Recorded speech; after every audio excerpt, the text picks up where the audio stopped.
Welcome to Wisdom for Nonprofits, bringing the best business wisdom to the nonprofit world. Proven leaders share their experience, insights, and best practices. Finally, a podcast for the busy nonprofit professional. And now, your trusted advisor, Bettina Meyer-Flug.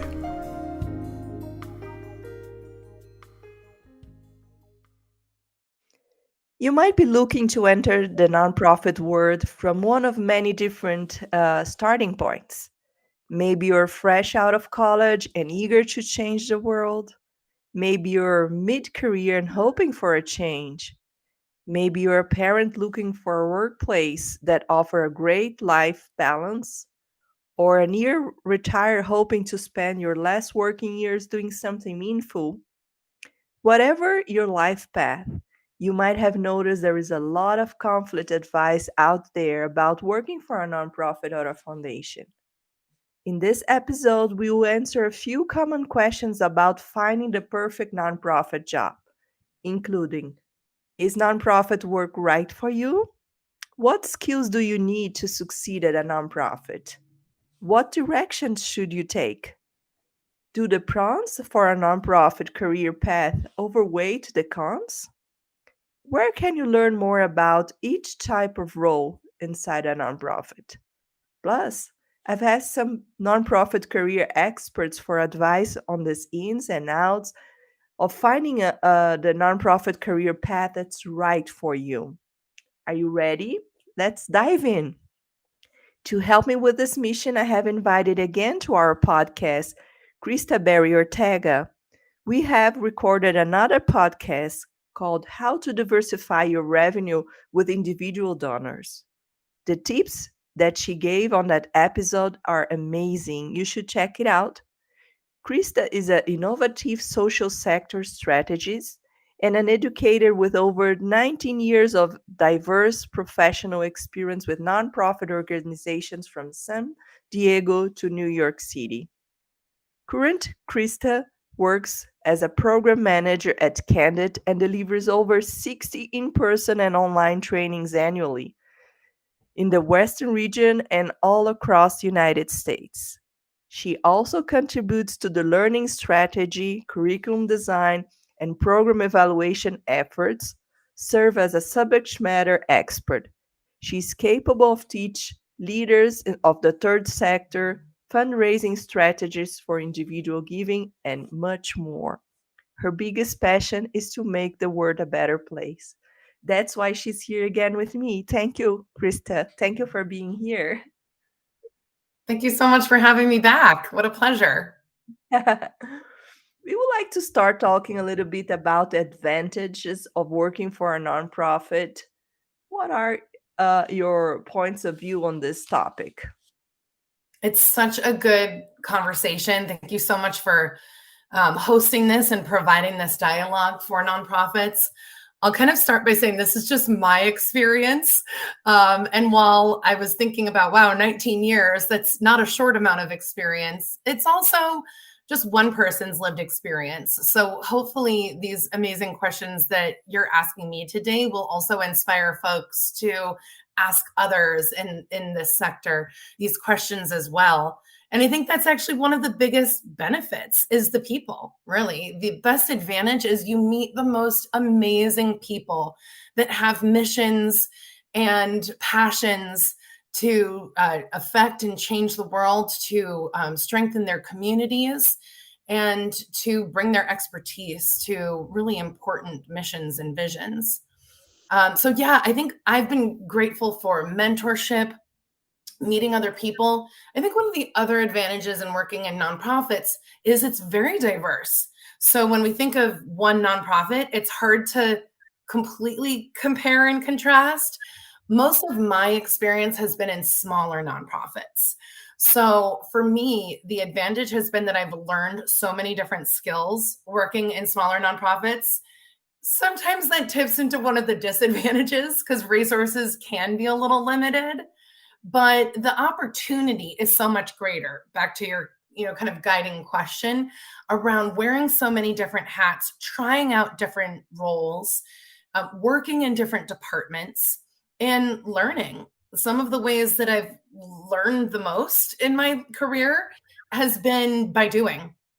Oh, I'll do that, or volunteering to take on, new projects, or saying you want to grow and develop within an organization, and having a career path plan so that you can learn more. So I feel like anyone that works in a nonprofit for a little bit of time, frankly, is ready to work in any industry because they're resourceful, they can wear many hats, and they're great learners. So those are some of the quick advantages that I think brings me and keeps me working in this sector. Yeah, I agree with you. Perhaps the biggest and the most obvious advantage many experts from working in the nonprofit world is the sense of this personal fulfillment experience from contributing to making a positive and difference in this world. But I will say here I have some topics that are advantage of working, and one of them is eternal life. So nonprofit organizations they can exist long after their founders leave the organization. If their purpose stays relevant to the community, they can continue, and that's amazing. The oldest company in the world, the oldest nonprofit, was founded around 1500. Wow. So it's totally possible to have a long lasting corporate life. Another thing, you can create your own nonprofit. If you're passionate about some topic that you think it's really relevant, you can create your own organization. And the best part is that you have protection from your personal liability. That means employees from nonprofit are not personally liable for the debts of the nonprofit. That's a good point. It Tax is. exempt status and net income. So nonprofits do not pay taxes, so all the earnings can be cycled back into the organization to improve it. Yep. Public and private incentive to help out. So you can have donations from individuals, from corporations.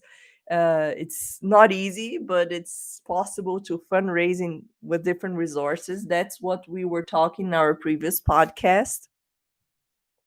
You have grant eligibility, so you can bring additional resources to your foundation or to your nonprofit to government grants. That's really good. Employee benefits. If your nonprofit has enough employees, you might qualify for a group discount to health or insurance benefits programs. So there is a nonprofit association here in Colorado that really can help your nonprofit bring a lot of benefits to your organization. The volunteer board members, they don't get paid, and they are amazing professionals who help your organization to thrive. So if you want to try it out as well, maybe a starting point could be to start as a board member. And you have highly motivated employees. Research shows that nonprofit employees are highly motivated by instincts rewards like achievement of their clients or good work-life balance rather than the pay. So it's a good environment. I can tell you, I know more than 300 nonprofits that already talk here in the area, and everybody who works for them, they love it. Krista, can you tell us the disadvantage that you see of working for a nonprofit? I know. I'm like, after all those amazing benefits, and I would agree with a lot of those. And then I'm also like, again, lived experience. You may have had an experience where it wasn't the right fit for you. So I think the most important thing is to think about culture. And you really gave so many great examples of what exists in some of the benefits, but you have to know yourself. So part of your career is taking on new opportunities. Again, that's the advantage. And then using them as lessons learned. So really finding an organization that has a mission and or a culture that really is a good fit for you. And knowing what that is in advance can help you kind of interview for your job just as much for you as it is for the organization, right? Finding a fit, I think, continues to be more and more important. And I think the other thing that I I like that is growing, but can kind of seem as a disadvantage. I think there's a perception that we don't get paid as much, as you were talking about some of the benefits.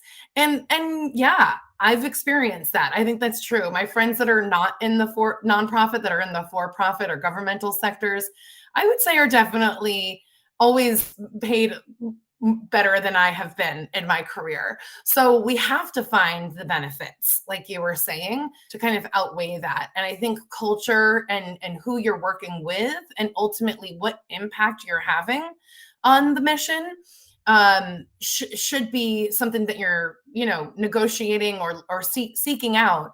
And at the same time, I think it's I see it as an exciting time in our sector where we've advocated to kind of professionalize this work a little more, through professional development, through continuing education. I mean, there's not only master's and bachelor's degrees in nonprofit management and sectors of leading a nonprofit, but there are now PhDs. And I think that that's professionalizing the sector more. And therefore, we should be paying staff that have expertise, that are growing, and that have higher education. Equitable wage, I would say, is the kind of conversation on the table. So just because there's benefits and just because you love the mission doesn't mean that you should take less pay than what is equitable to be able to live in your community and thrive. Frankly, we should be really, as an organization and a sector, wanting our employees to thrive beyond just survive and slide by. So it can be a disadvantage. And yet I see more and more companies and organizations really talking to funders and their constituents about how important it is to invest in their employees for retention purposes, for, like you were saying, benefits and engagement, and for the longevity, truly, of the work that the organization is set out to do, and also the people that are dedicating their careers for it. So I say that as a woman too, or anyone that needs to advocate a little more for yourself. Like, that's one of the lessons I've learned along the way is you want to feel really good, like you said, about the work that you're doing and going to work every day. And it's okay to advocate for yourself as well.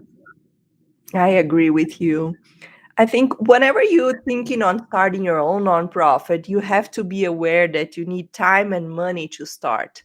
It will take at least a few months to be up and running, and you need money to fund your organization at the beginning before you find the potential donors and all the structure to move on. So you have to have this commitment. So it's not that easy. And there is a continued maintenance. So every year you have to file a lot of documents, annual filings. So it's very important for you to be aware there's a lot of work around it. And there is no security on the nonprofit world. Whenever you create your own, you really have to dig into fundraising to be able to be established. You can count on volunteers, but it's not that easy because it's different than having employees and having volunteers working for your organization. So you have to have good skills of volunteer management to be able to keep all those volunteers around your organization.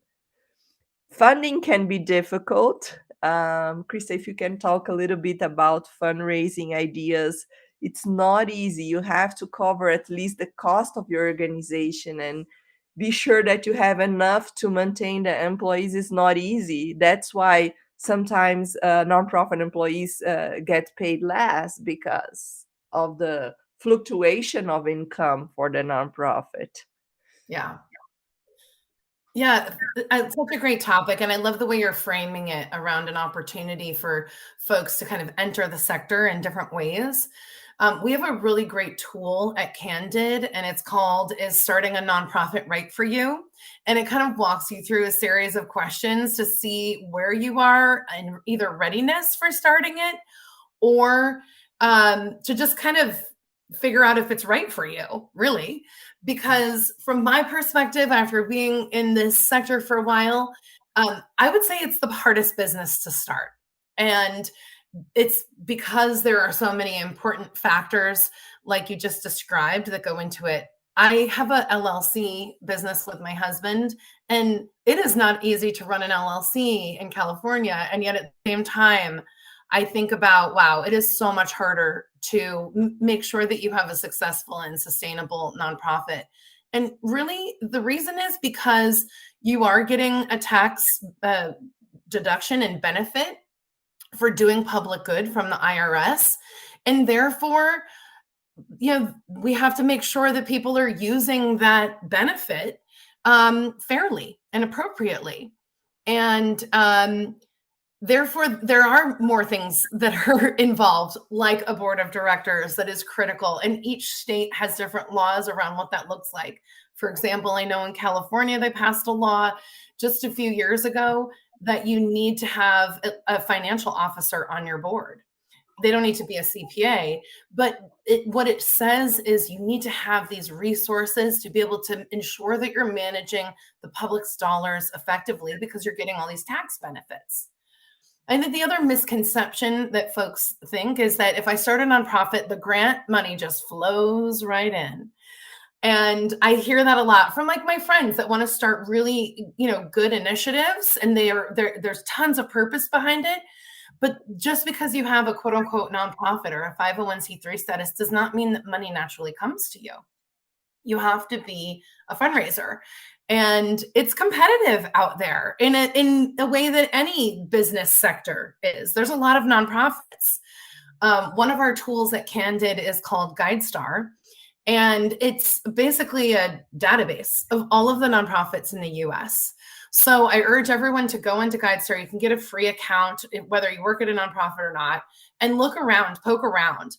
I think the latest number is there's around 1.8 million nonprofits just in the US. And I just ran the numbers yesterday, and there's over 300,000 just in the state of California.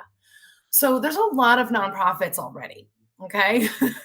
Instead of starting a brand new one, why not look of what is already available over there and try to volunteer, see if the service that you want to offer overlap with what is offering already? That's a great Exactly. It's not to say that you don't have a brilliant new way of solving, a really important community problem. But part of this assessment that I urge you to take on Candid's website, or even just the process that you're going through as you're essentially needing to write a business plan, like any business.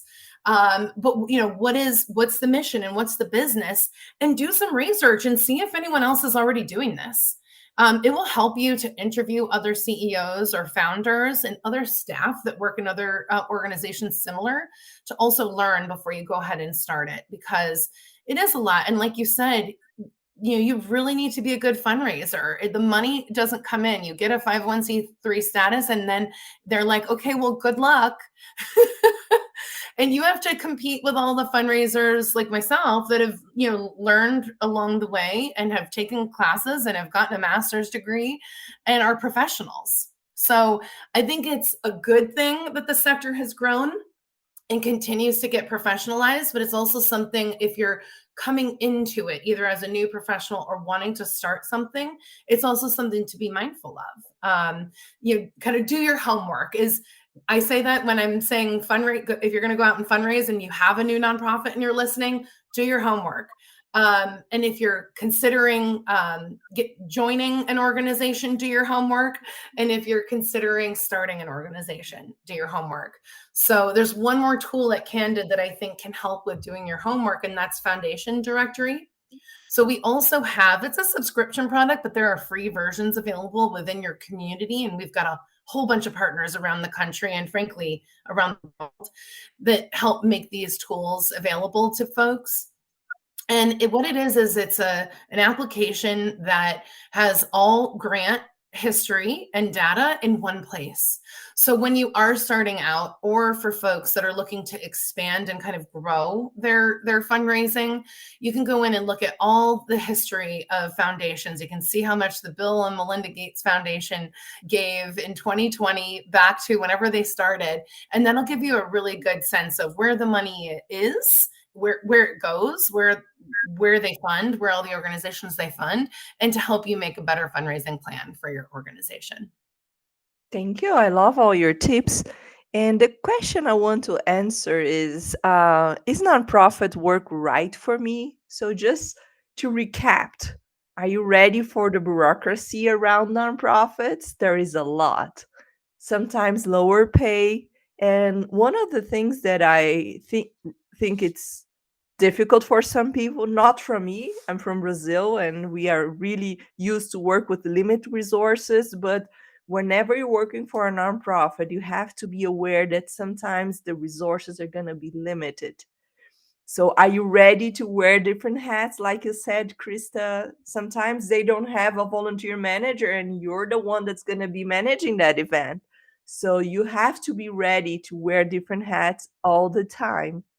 And sometimes it's overwhelming, this sense of responsibility, because people are depending on you. So it's not easy. You have to be strong. You have to be taking care of yourself emotionally, physically, to be able to keep up with your work. So get ready. If you like to do different things, wearing different hats, as you said, it's an amazing opportunity to learn new skills. You're not closed in a box, like doing the same thing every day. If you like innovation, if you like to learn things new every day, that's the best part of the work. I completely agree. And I think that's why small nonprofits was the right fit for me because I have an entrepreneurial side of me, which is why I ended up starting a business with my husband along the way as well. And being in a nonprofit allows you, to me, I see it as the advantage to take on new projects. I think it excelled my leadership capabilities because I had to take on different projects and, like you said, be responsible to not only our members or constituents, but the public that was funding us, right? If you think about all the donors and all the foundations, these are folks that are counting on you to deliver, good results for the community that you're serving.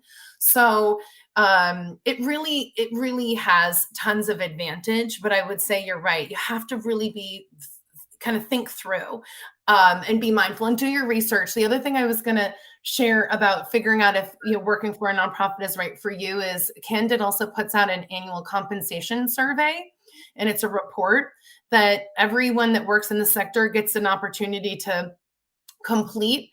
I was like, when I said that, I was like, I'm not exactly sure how they do that. It's pretty amazing, but it's coming from real folks and real-time data on what folks are making that they report anonymously. So what it says is the different roles within the nonprofits and the different types of organizations and their size and what folks are making. So that's a really also a great tool as you're thinking about either coming into the career to see if it's right for you, or if you're looking to grow within a career. And sometimes the size of the organization, like the actual annual operating budget, does change how much folks are getting paid, but also different roles. I think I started in programs. It's funny about my career. I started doing programming and events and activities like that. And then I moved into fundraising for many years and was an executive director, which I really loved because not only do you get to be in charge of fundraising, but you have to kind of think of employees and finances and operations of the organization, working with the board. So it was a fun job for me. And now I'm kind of back on the programming side, but I get to share my expertise with everyone. I'm on a training and program staff where we get to talk and share and teach about all of these important aspects. And so it's really important to kind of think about where you want to go, have a career goal, and do your homework. Mentorship too. I think that's huge if you're not sure, or you might want to pivot your career. It's mentorship is such an important tool and value, and everyone's really open. It's the people are so nice in this sector. So if you're not sure, you can call someone like me or someone that you know that works in a nonprofit and have a conversation and ask these important questions before you decide to move your career. Yeah, what are the skills in your point of view that are important to work for a nonprofit? I would say communication is top. Just even applying for a job at this point, you have to be able to kind of communicate yourself first on, I was going to say on paper, but that's how we would say it, but electronically through email, maybe even Zoom, right? It's a whole new skill to be able to interview virtually and be able to communicate, kind of your why. That's a great exercise. Why do you want to work in this sector? And ask yourself that question and be able to answer it. Why do you want to work at this job? What is it that you're looking to accomplish in this work, and really know your story so that you can kind of tell your story written and also tell your story verbally. And then I would say beyond that, an eagerness to learn. I'm a teacher. I teach all my experiences now, and yet I've never stopped wanting to learn. I love learning.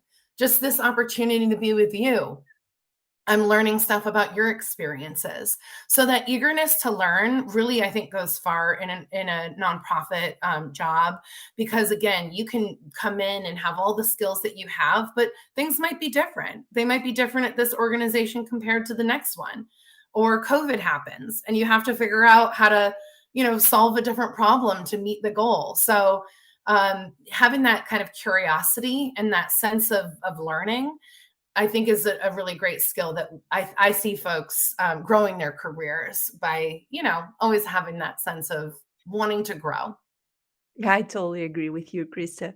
And I've been working with Salesforce for a long time, and Salesforce has a whole system for nonprofits. And the way they divide the structure of the organizations is you have a big chunk of the organization focus on program management. So if you have skills and in organizing and delivering programs that you are passionate about it, so you can go for program management. The second big pillar from a nonprofit is fundraising, so bringing the money in.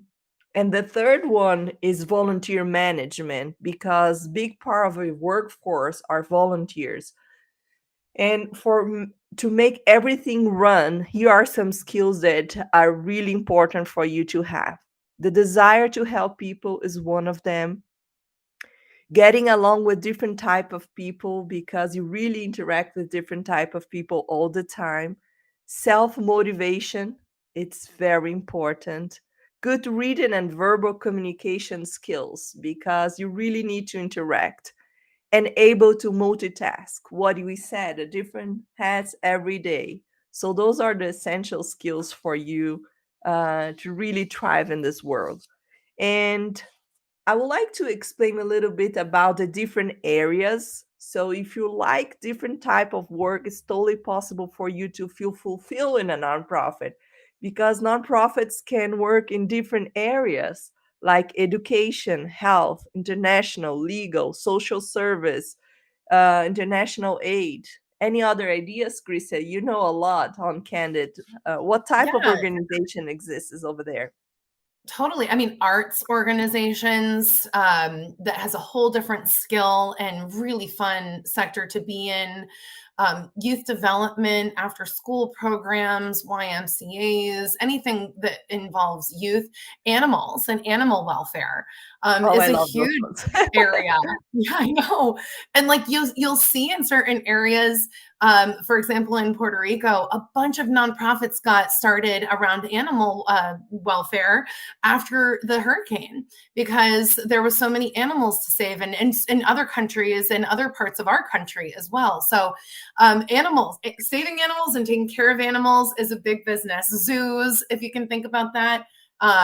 And beyond that, into cultural organizations, museums. Museums are I always had this kind of I want to work in a museum one day. Maybe I still will.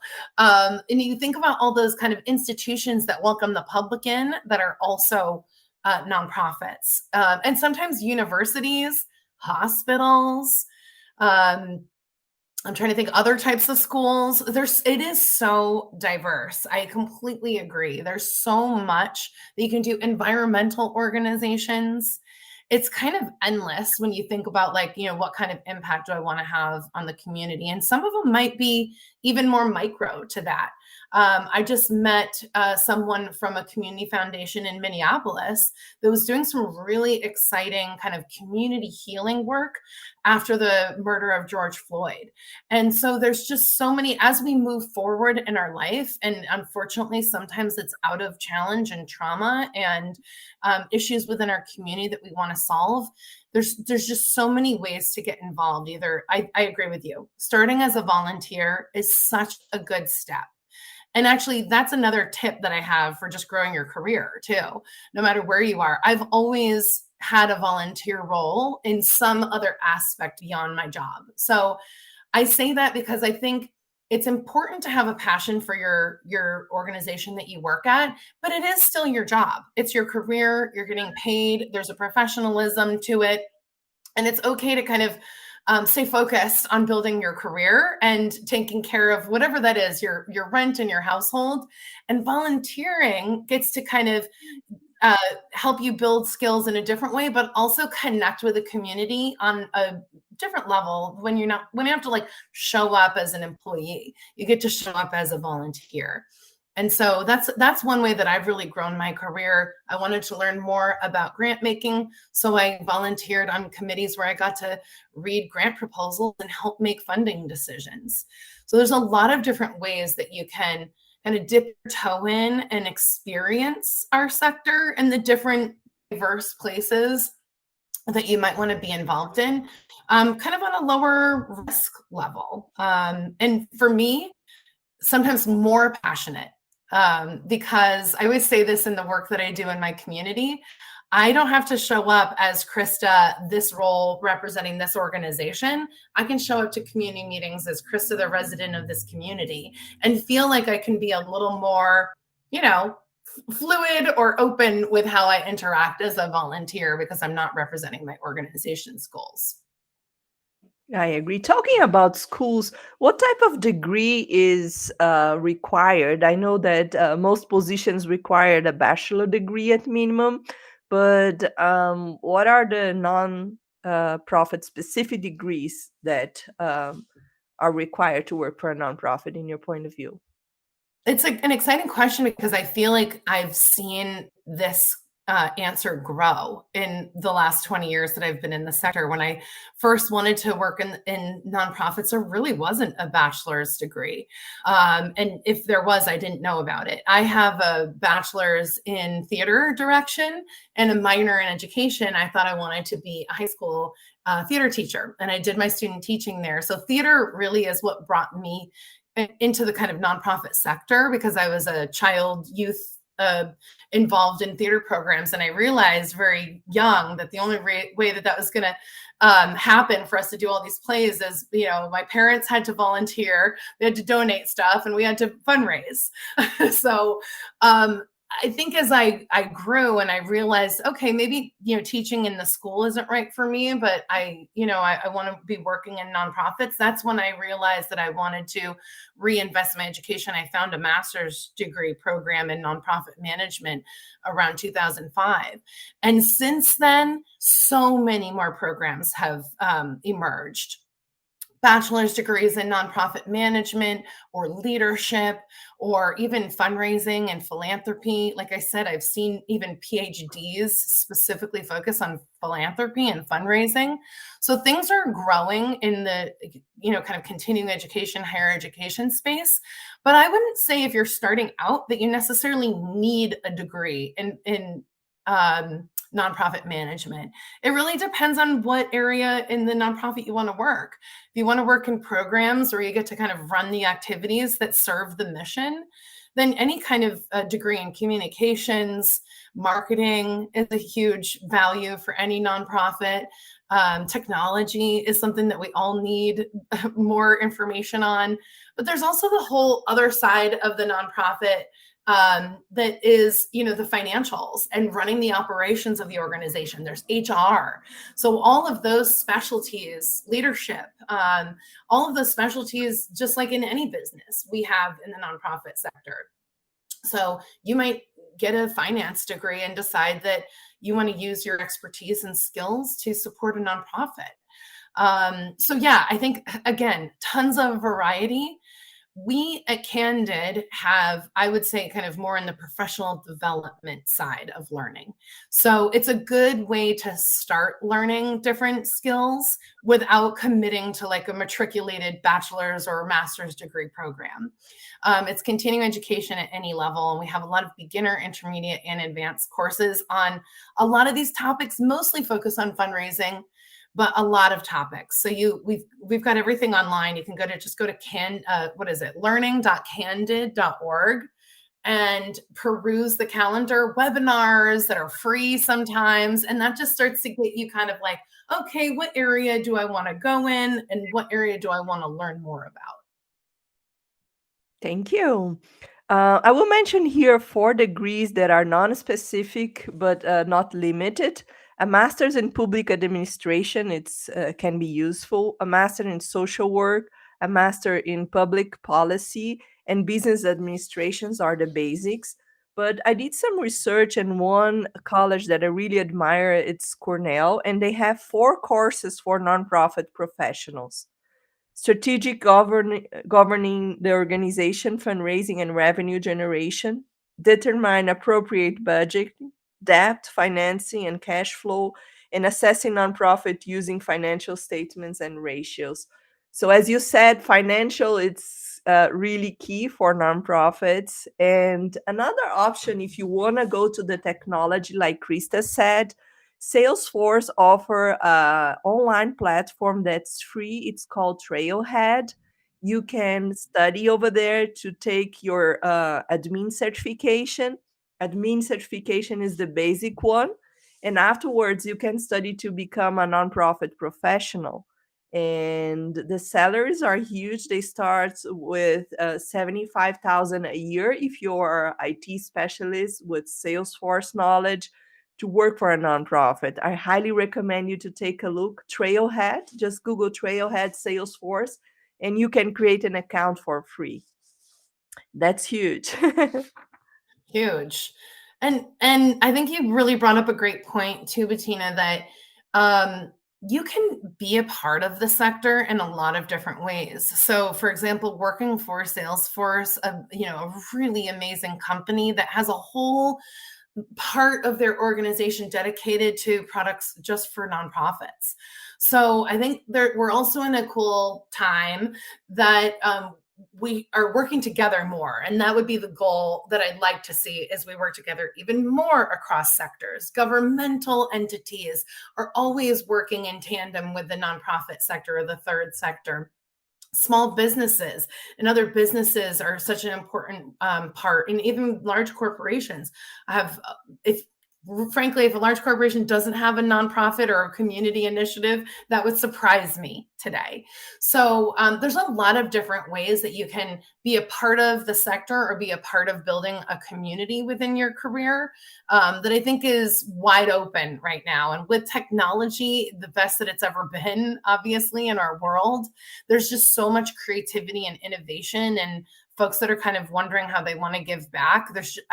You have better, more creative ideas than I probably do, because you're thinking about it from a new and fresh and innovative perspective. So use your skills for good. Yes, I have here 4 websites that I would like to share with you, and this will be on the description of the podcast. Those are websites where you can find jobs specific for nonprofits. The first one, it's called idealist.org. The second one is devex.com, devex.com.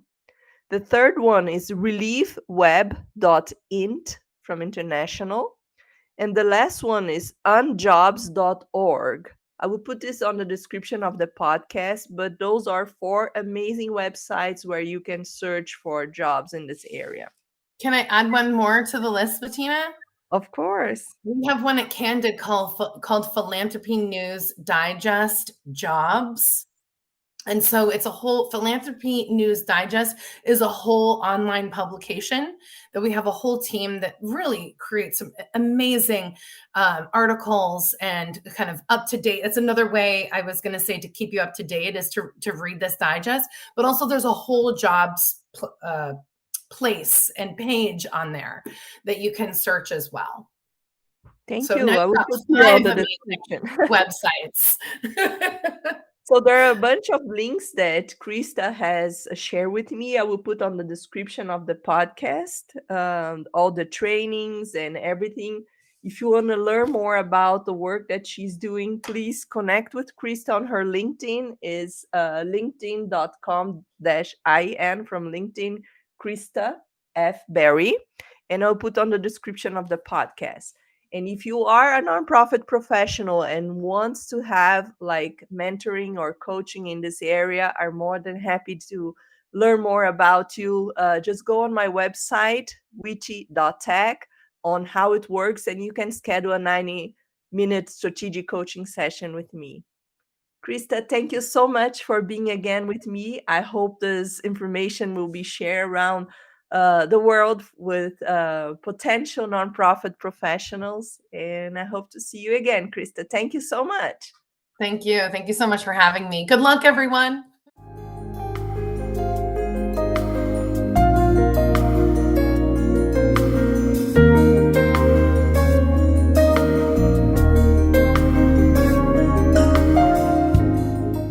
Thank you for listening to Wisdom for Nonprofits. To hear past and future episodes, please subscribe to the show on your favorite podcast channel. We appreciate your reviews and suggestions for future show topics. If you have a question or a suggestion, please write to us at podcast@wity.tech. More resources are available for you at our website, wity.tech. And please join us in the Wisdom for Nonprofits group on LinkedIn. Wisdom for Nonprofits is copyright 2019 by Bettina Meyer-Flug and wity.tech. All rights reserved.